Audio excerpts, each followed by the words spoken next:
আসসালামু আলাইকুম রহমতুল্লাহ বরকাতুহ। প্রিয় দেশবাসী, প্রত্যেকটি জেলায় কিন্তু বন্যার অবস্থা বেড়েই চলেছে। আমরা প্রত্যেককেই এই দেশের নাগরিক হিসেবে এবং মুসলিম হিসাবে প্রত্যেক বন্যাবাসীর পাশে দাঁড়াবো, তাদের জন্য সাহায্যের হাত বাড়িয়ে দিব। আল্লাহ তাআলা আমাদের প্রত্যেককেই বন্যাবাসীদের পাশে দাঁড়ানোর জন্য তৌফিক দান করুক। অবশ্যই মনে রাখবেন, যে ব্যক্তি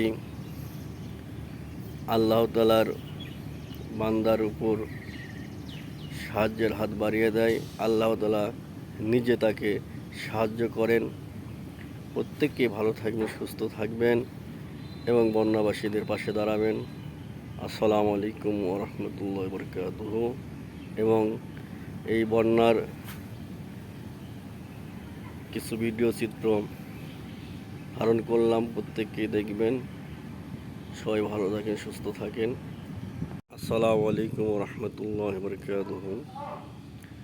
প্রিয় বন্ধুগণ, এখন আমি আছি মানিকগঞ্জ সিংগাইর উডনগর এলাকায়। এই এলাকায় কিন্তু বেশ ধলেশ্বর নদীর পানি বেড়ে গিয়েছে। বাংলাদেশের প্রায় সব জেলাতেই বন্যায় কিন্তু ভরপুর অবস্থা। আসলে সব কিছু আল্লাহ তাআলার রহমত।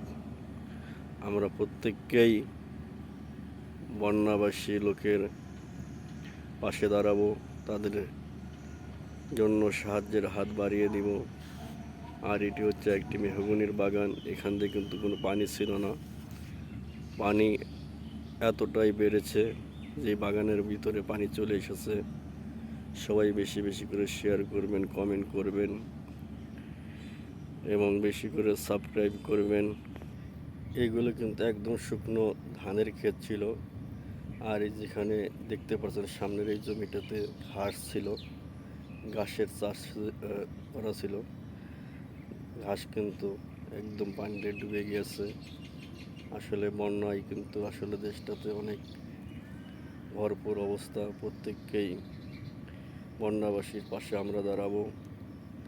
আল্লাহ তাআলা আমাদের প্রত্যেককেই এই বন্যার কবল থেকে রক্ষা করুক। সবাই ভালো থাকবেন, সুস্থ থাকবেন এবং বেশি বেশি করে লাইক করবেন, কমেন্ট করবেন ও সাবস্ক্রাইব করবেন।